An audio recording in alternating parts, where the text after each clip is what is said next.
सभी छोटे बड़े श्रोताओं को सुनीता भटनागर का प्यार भरा नमस्कार। ऑडियो स्टोरीज के हमारे चैनल कहानी जगत में आप सभी का स्वागत है। हिंदी कहानियों की श्रृंखला में आइए आज सुनते हैं हरीश पाठक जी द्वारा रचित कहानी खोई हुई औरत। वे हाँफ अब भी रही थी। उन्हें लग रहा था फोन से निकलकर घंटी कानों के जरिए उनके पूरे शरीर में बिखर जाएगी और वर्षों से खामोश पड़ी यादों को जगाकर लुप्त हो जाएगी पूरी तरह गुम, और उन्हें छोड़ जाएगी यादों के घने बियाबान में जहां से वे चीख तक नहीं पाएंगी। पर यह सब उनका भ्रम था, केवल भ्रम। वे उबलती आंखों के साथ फोन को देख रही थी। कुछ देर पहले की घटना उन्हें जैसे धीरे धीरे गला रही थी। उन्हें लगने लगा जैसे कुछ क्षण में वे पूरी तरह रेशे रेशे बिखर जाएंगी। खिड़की के उस पार जया थी, बेखबर, अपने काम में उलझी। खिड़की के इस पार थी श्रीमती जोशी, तार तार उलझती और कुर्सी में पूरी तरह धंसी हुई। आज उन्हें लग रहा है जैसे उनके भीतर वर्षों से पड़ा सुप्त लावा दहकने लगा है और इसकी दहकन कहीं घर की दीवारों को भस्म न कर दे। निर्मला जोशी आज जैसे खुद के घर को खुद की लपटों के हवाले कर देंगी। जया ने टेबल पर बैठकर कागज उठा लिए हैं। निर्मला जोशी फिर से दहक रही हैं। तो आज शाम फिर जया विनय से मिलेगी, पर कैसे? वे तो उसे सूचना तक नहीं देंगी। यह भी नहीं बताएंगी कि विनय शाम 7 बजे उसे मिलेगा, 10 नंबर बस स्टॉप पर नुक्कड़ वाली दुकान पर। आखिर क्या जरूरत है विनय से मिलने की? क्यों नहीं घर में कैद हो जाती है? घर यानी कांच घर। कांच के उस घर का सब कुछ तो देख लेती हैं श्रीमती जोशी, न चाहते हुए भी। क्या नहीं जाना उन्होंने जया के बारे में? हर रात हर क्षण वे सोचती हैं कि वे जया के बारे में खोज खबर रखना बंद कर दें, पर हर पल उसी के बारे में सोचती ही जाती हैं। विनय का फोन था, तुम्हें शाम को याद किया है? जया चुप है। खामोशी की परतें उसके चेहरे पर हैं। जया चुप क्यों है? वह चहक क्यों नहीं रही? वह पूछ क्यों नहीं रही कि कब मिलेगा, कहाँ मिलेगा, कब तक, कब फोन आया?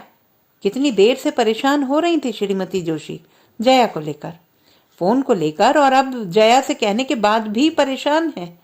अखबार खोलकर बैठी ही थी श्रीमती जोशी कि अचानक घंटी बज उठी थी। फोन उठाया तो उधर से बेहद मुलायम आवाज उनके कानों में घुसी। मैं विनय बोल रहा हूँ, विनय पंत। जया है? वे चुप हो गई। हाँ हूँ भी उनसे कहते नहीं बना। चाहती थी खड़ाक से फोन रख दें, पर ऐसा भी कहाँ कर पाई वे। वह बोल रहा था, आंटी आप उससे कह दें शाम 7 बजे मिल ले, 10 नंबर के बस स्टॉप पर।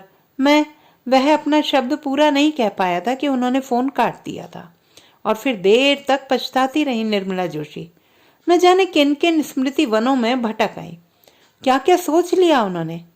कितनी बार कोस लिया है उन्होंने जया को, विनय को, उमेश को, और न जाने कितने जाने अनजाने चेहरों को। कांच के उस पार जया है, कांच के इस पार श्रीमती जोशी हैं। जया श्रीमती जोशी, जैसे उनका सब कुछ रेहन रखा जा चुका था। कुछ भी तो नहीं जान पाई थी वे कि आखिर किस तरह से, कहाँ और किस लिए तय कर दी गई हैं। उन्हें सब कुछ दिन में देखा एक बेहद उबाऊ सपना सा लगा था। उमेश अब इस घर में नहीं आ सकेगा। एक सर्द आवाज उनके पीछे से उभरी थी। उन्होंने घबरा कर देखा। पिता गमगीन चेहरा लिए पीछे खड़े थे। नीचे को लटकता उनका चेहरा उन्हें बेहद डरा गया। वे कुछ बोल नहीं पाई थी, पर रात को सो भी कहाँ पाई थी निर्मला जोशी। उमेश आखिर क्यों नहीं आ पाएगा? उसके घर आने पर पाबंदी किसने लगा दी है? या फिर वह नहीं, क्या सोच डाला उन्होंने? रात भर उमेश और पिता के चेहरे उन्हें सताते रहे।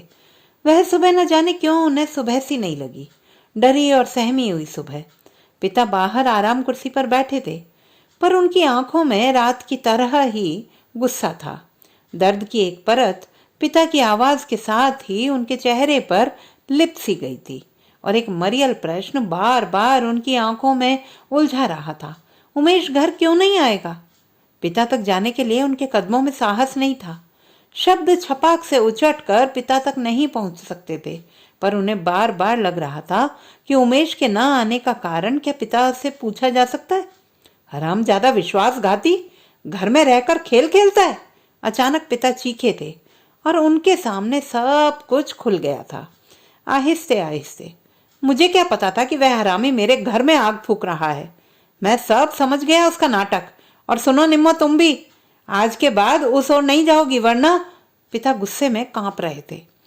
सूरज उग आया था, पर उन्हें लग रहा था जैसे उसकी किरणें पिता के शरीर में समा गई हैं। पर यह सब एक सुनियोजित कार्यक्रम की रूपरेखा थी। वे बहुत छटपटाई। घर की छत पर घंटों खड़े खड़े उन्होंने उमेश को निहारा था। उन्होंने तमाम सी नफरत पिता के नाम पर उलीची, पर हर बार वे पराजित हुई। घर घर ही रह गया। हर क्षण उनके साथ रहने वाला, बात करते करते उन्हें एकदम अपने में भर लेने वाला उमेश गोया उड़ गया था। उस रात आखिर क्या हुआ था? उमेश अल्मोड़ा क्यों छोड़ गया था? गोल गोल चक्कर लगाते इस सवाल को आज तक नहीं समझ पाई हैं निर्मला जोशी। जया टेबल पर अब भी झुकी हुई है। फिर क्या हुआ था उन्हें? क्यों वे अचानक सबसे कटने लगी थी? खिड़की पर घंटों खड़ी वे क्यों उमेश का इंतजार करती थी? लैंप की पीली रोशनी में उमेश उमेश लिखकर क्यों फाड़ती थी वे? अचानक किस लोक में भटक गई थी निर्मला जोशी? क्या सचमुच वह भटकाव था? उमेश की यादें जैसे एक बारीक परत बनकर उनके समूचे शरीर से लिपट गई थी। ज्यों-ज्यों उन्होंने यादों को उखाड़ने की कोशिश की, वे खुद उखड़ती गईं और फिर अल्मोड़ा उनकी यादों में जैसे स्थिर हो गया था। भीतर से उभरती उनकी बेचैनी पिता के सख्त चेहरे ने दबोच ली थी। उमेश से मिलने की उनकी सभी कामनाएं सहसा ध्वस्त हो गई थी और उन्होंने पिता के सामने सब कुछ कुचल दिया था। पर निर्मला जोशी क्या कुछ कुचल पाई थी? जैसे अचानक किसी ने उन्हें मथ डाला था। यादों की तमाम सुरंगें जो अपनी भयावहता के साथ उन्हें बीती यादों में भटका रही थी। और फिर एक दिन अचानक ही उनकी जिंदगी का नया अध्याय खुल गया था। वे मनोज के साथ ब्याह दी गई थी। लंबी सी लकीर उनके भीतर खिंच गई और वे चौंक कर उठ गई थी। ब्याह, उमंगें, सब कुछ नया नया सा था। पर कितना नया था वह खूबसूरत सपना कितने क्षण तक ठहर सका था? अल्मोड़ा की सारी भुरभुरी यादें छोड़कर वे दिल्ली आ तो गई थी, पर उन्हें लगता था कि जैसे वे अब भी बदहवासी में अल्मोड़ा में घूम रही हैं। उमेश का दंश उठते बैठते उन्हें डसने लगा था और वे असहनीय पीड़ा के एक त्रासद घेरे से गुजरती थी। मनोज और उमेश, उमेश और मनोज। तुम अक्सर क्या बड़बड़ाती हो निम्मो? मनोज के शब्दों ने अचानक उन्हें जख्मी कर दिया था। कहाँ? कब? वे घबराई सी बोली थी। कुछ तो नहीं, पर चेहरे के पीछे से उभर आए भावों ने उन्हें कब तक बचाया था? और यही सब बातें मनोज के कलेजे में धीरे धीरे बैठती गई थी। जया टेबल से उठ गई है। कांच के उस पार जया के हाव भाव श्रीमती जोशी अच्छी तरह देख पा रही हैं। फिर सब कुछ थम सा गया था। 3 बरस पूरे बीत गए थे, पर विवाह के ये 3 बरस निर्मला जोशी को 300 बरस लगे थे। क्यों? इस उलझे सवाल को वे कभी हल नहीं कर सकी। अनुत्तरित सवाल। जया मनोज और उनके जीवन में आ चुकी थी, पर मनोज उनकी जिंदगी से हटता चला गया। गोया पर्दे पर उभरा कोई आकर्षक चित्र सहसा लुप्त हो गया हो। मनोज उनकी जिंदगी से कट गया था और पीछे छोड़ गया था अतीत की कटी फटी यादें। बदहवास सन्नाटा और सन्नाटे के भीतर से उगता सवालों का जंगल जिसमें भटक गई थी निर्मला जोशी। मनोज का सदमा उन्हें लंबे समय तक परेशान करता रहा था। अब क्या करेंगी? कहाँ जाएंगी? कैसे काटेंगी पूरी उम्र को? क्या कर पाएंगी वे घर जाकर? एक बार फिर उमेश की यादें उन्हें छीलने लगी थी, परत दर परत। पर खुद को समझा लिया था निर्मला जोशी ने और जीने के तमाम बहाने ढूंढ लिए थे। जया को जिलाने, खुद को जीने के लिए एक स्कूल पकड़ लिया था। जया जिंदगी का एक महत्वपूर्ण पड़ाव थी। कहीं भी जा सकती थी वे, किसी भी क्षण उड़ सकती थी वे। पर जैसे जया एक जाल हो गई थी जो हर क्षण उन्हें घेरने को आतुर थी। सामने नजर गई है उनकी सपाट दीवार की ओर। आंखों के सामने सिर्फ दीवार है, सफेदे से पुती दीवार। पर अब स्कूल उन्हें चिढ़ाने लगा है। स्कूल की घाटी चढ़ते चढ़ते वे हाँफने लगी हैं, टूटने लगी हैं निर्मला जोशी। पर इस घाटी पर कौन आएगा उनके रिश्ते घावों को सहलाने? कैसे काबू पा सकेंगी वे? उमेश, मनोज, पिता, कोई भी एक चेहरा उभर कर उनके सामने टिक पाता जिसको वे अपने मन के घाव दिखा सकें, जिसके साथ कुछ पल वे ठिठक सकें। तेज तेज कदमों से कमरे में टहलने लगी हैं निर्मला जोशी। विनय पंत, आंटी मैं विनय। मानो जैसे अब भी कानों में कुछ गिर रहा है। कल कल सहसा एक ख्याल उनके भीतर उभरने लगा। वे क्यों जया से चिढ़ने लगी हैं? जया से? वे? नहीं नहीं, यह कमीना विचार है।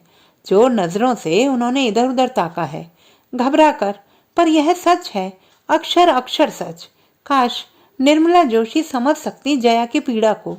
काश उतर सकती वे उस सुलगते मरुस्थल में जहां सहारे की तलाश में जया भटक रही है। 2 पल का साथ चाहती है जया। क्या दे पाई हो तुम उसे निर्मला जोशी? एक अपराजित औरत उनके भीतर से दहकी है। जया विधवा है और तुम सधवा होते हुए भी। वे चीखना चाहती हैं। आज किस दलदल में फंस गई हैं वे? कैसे उबर पाएंगी अब? आज एक मजबूत औरत कैसे बैठ गई है उनके भीतर आकर। बाहर अंधेरा उतरने लगा है। कांच के उस पार जया अब भी किताबों से लड़ी जा रही है। विनयपन 10 नंबर के स्टॉप पर थक कर खड़ा होगा। क्यों नहीं गई जया? जया विधवा है, जवान बेटी विधवा है। कितने मरे हुए सपनों को ढो रही है जया।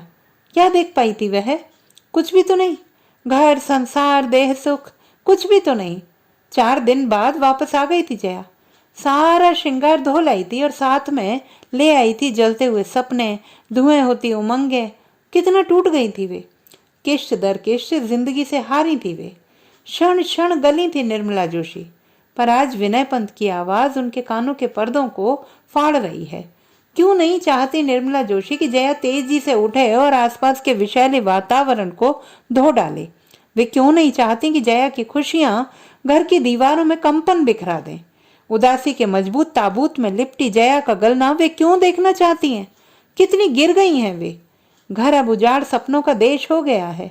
एक घर 2 कोण, हर कोण पर लुटी पिटी यादें। इधर निम्मो है, उधर जया, अपने अपने चक्रव्यूह। पिता उनकी चेतना में धीरे धीरे उभरने लगे हैं। पहले एक हल्का सा अक्स उभरता है पिता का, फिर समूचे पिता उनके सामने खड़े हो जाते हैं। पर पिता तो उनके भीतर वर्षों से कैद हैं। उन्हें लगता है पिता के अंश उनमें पूरी तरह फैल गए हैं, जो जया को विनय से अलग कर रहे हैं, जो मजबूर कर रहे हैं कि जया उदासी की परतों में ही लिपटी रहे, जो चाह रहे हैं कि विनय की सूचना जया तक न पहुंचे, जो वे लगभग चीख उठी हैं। पिताजी चाहते थे कि निम्मो उमेश से ना मिल सके और वो चाह रही है कि जया विनय से ना मिल सके। पूरे पिता निर्मला जोशी पर हावी हो गए हैं। पर धीरे धीरे वे लौट रही हैं। अब वे कुर्सी से उठ खड़ी हुई हैं। जया पलंग से उठकर अलमारी के पास है। निर्मला जोशी को लगा है कि उन्होंने पिता को पराजित कर दिया है और वे जया के नजदीक जा खड़ी हुई हैं और उनके होंठ खुले हुए हैं। तो दोस्तों, ये थी हमारी आज की कहानी। आपको कैसी लगी कमेंट बॉक्स में लिखना ना भूलें। चैनल को सब्सक्राइब करें, लाइक करें और मित्रों के साथ शेयर करें।